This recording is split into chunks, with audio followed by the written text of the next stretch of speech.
나 말고도 피해자가 많이 있는데 과연 받을 수 있을까? 돈 없다고 파산했는데 그냥 포기해야겠다, 이런 생각하시는 분들이 많이 있는데요. 그러나 만 하신다면 돈을 돌려받을 확률이 매우 높습니다.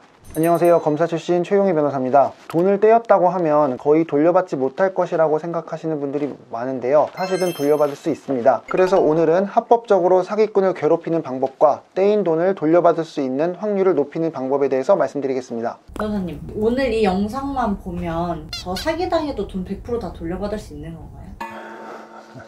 그럼 좋겠죠.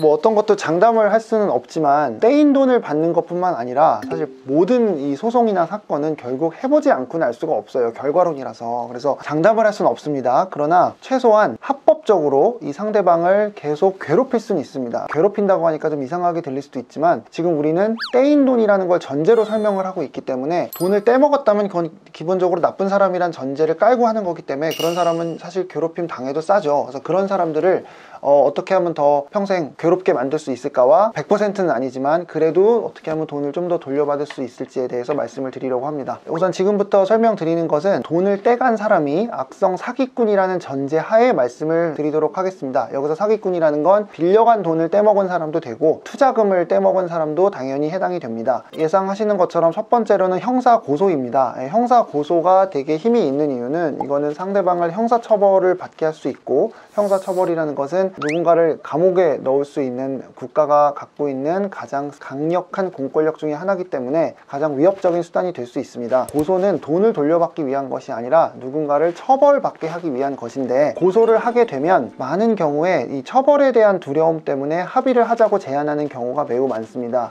다만 이 합의를 통한 피해 회복은 고소를 통한 어떤 부수적인 효과일 뿐이지 직접적인 효과는 아닙니다. 따라서 변호사님, 고소했는데 돈 언제 받아요? 이렇게 물어보는 것은 올바른 질문은 아닙니다. 이렇게 설명드리면 고소해도 소용없는 거 아닌가요? 라고 하는데, 해보지 않고선 알 수 없는 것이, 배째도 돈 한 푼 안 나올 것 같은 사람도 의외로 고소하면 없던 돈도 마련해서 가지고 오는 사람들도 있습니다. 따라서 내가 받을 돈이 있는데 받지 못했다면 고소하는 것을 적극적으로 고려하셔야 합니다. 고소를 통해서 돈을 돌려받을 수 있는 방법 중에는 배상명령이라는 것이 있는데, 재판 단계에서 법원에 신청을 하는 건데, 형사 재판을 하는 판사가 유무죄를 판단함에 있어서 받아야 될 돈, 즉 민사 부분까지 형사에서 한 번에 해결해 주는 것을 말합니다. 따라서 이 배상명령의 장점은 형사에서 한 큐에 해결이 되기 때문에 시간이 절약이 되고 비용 절감 효과도 있습니다. 그러나 단점은 본질이 형사사건이기 때문에 만약에 가해자가 저 돌려줘야 될 돈이 1000만 원이 아니라 990만 원인데요, 이런 식으로 조금이라도 다투면 배상명령은 받아들여지지 않습니다. 따라서 이 경우엔 다시 민사소송을 해야 하는 번거로움이 있습니다. 따라서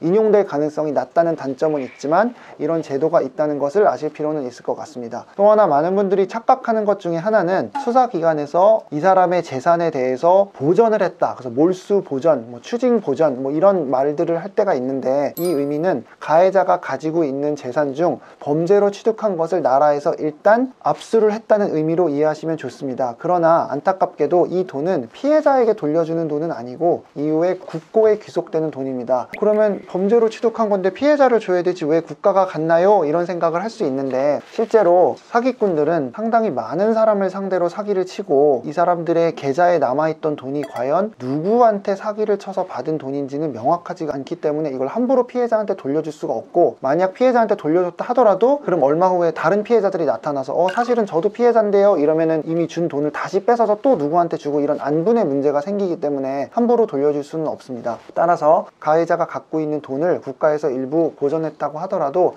이건 직접적으로 피해자에게 돌려주는 돈은 아니라는 점은 상식적으로 알고 계시면 좋을 것 같습니다. 또 형사고소와 별개로 반드시 같이 해야 되는 게 민사소송인데요, 민사소송은 이제 크게 돈을 달라고 하는 본안소송과 이 사람의 재산을 빼돌리지 못하도록 하는 보전처분이라는 것이 있는데, 대표적인 것이 가압류입니다. 따라서 이 사람이 시중은행 계좌에 갖고 있는 현금, 그리고 이 사람 명의로 된 부동산을 다른 곳으로 빼돌리지 못하게 가압류를 하는 것입니다. 실제로 이런 피해 호소를 하시는 분들 중에는 그 사람 어차피 돈 없어요, 하나 많아요, 이거 해봐야 그냥 변호사 비용만 날리는 거 아닌가요? 이런 말씀 많이 하시는데, 그런 경우도 물론 있지만 압류를 해보면 돈이 의외로 있는 경우도 있고 명의로 된 부동산이 간혹 있는 경우도 있기 때문에 한번 시도를 해볼 필요는 있고, 그리고 이 사람이 직장이 있다면 급여에 대해서도 가압류를 해볼 수 있습니다. 그리고 민사소송을 하는 가장 또 중요한 이유 중에 하나는 지금 돈이 없더라도 지금 소송을 해두지 않으면 돈 받을 수 있는 권리가 보통 10년이 지나면 상실되기 때문입니다. 처벌에서는 공소시효가 있듯이 돈 받을 권리인 민사에서는 소멸시효가 있는데, 일정 소멸시효는 내가 받을 돈의 권리가 뭐냐에 따라 기간이 뭐 짧게는 3년, 길게는 10년 이렇게 있는데, 이 기간이 지나면 받을 수 있는 권리가 있어도 이 권리가 상실됩니다. 따라서 소송을 해야 이 권리가 스탑이 되고 소송이 끝나야 다시 10년이 처음부터 기산이 됩니다. 그래서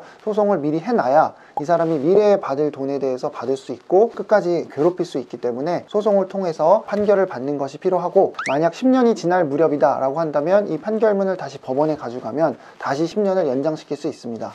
근데 만약에 저 말고도 다른 피해자도 엄청 많으면 저부터 돈을 받을 수 없잖아요. 그럼 어떻게 되는 거예요? 피해자가 나뿐만이 아니라 이 사람 저 사람 많아지면 상대가 갚아야 될 돈이 많아지니까 아예 더 못 받는 거 아닌가요? 라는 생각을 할 수 있는데, 이것도 해봐야 아는 이유가 많아지니까 그만큼 처벌 수위가 세지기 때문에 이것부터 빨리 처리해야겠다라고 해서 한 명이 고소한 사건보다 여러 명이 고소한 사건을 먼저 피해 변제하고 사건을 종결 지으려고 하는 사람들도 있거든요. 그래서 이거는 모두 해봐야 합니다. 사실 다른 데서 상담받고 오신 분들 중에는 좀 이런 설명을 처음 들었다고 하면서 되게 놀라는 분들이 많이 계세요. 근데 이런 설명은 정말 여러 번 해줘도 모자라요. 왜냐면 다들 처음 듣는 개념이고 또 한두 번 들어선 이해가 잘 안 되기 때문에, 그래서 변호사와 직접 상담받는 것이 필요하고, 그리고 이 부분은 이제 뭐 법적인 조언이라기보다는 이제 많은 피해자분들을 보면서 제가 느낀 거를 토대로 드리는 말씀인데, 오늘 설명드린 것처럼 정말 나는 끝까지 가겠다, 지구 끝까지 쫓아가겠다, 내가 죽는 한이 있더라도 이건 간다 라는 마음으로 한다면 상대방을 정말 우리가 합법적으로 괴롭힐 수 있고, 그 과정에서 돈을 받을 수도 있고, 못 돌려받는다면 최소한 괴롭힐 수 있는 효과는 있겠지만, 정말 이렇게 할지는 사실 생각해 볼 부분은 있어요. 왜냐하면 대부분은 변호사를 찾아가는 단계에서는 전투력이 정말 100만큼 차 있는데, 시간이 지나면 그 전투력이 줄어드는 경우가 많고, 계속 변호사의 도움을 받자니 또 비용도 들고 스트레스도 받고 또 이런 부분도 있어서, 실제로 소송을 하기에 가장 좋은 성격은 곰같이 좀 약간 무디면서 이런 게 나의 일상생활에 방해를 주지 않고 그냥 밤에 잠을 자는데 지장이 없고,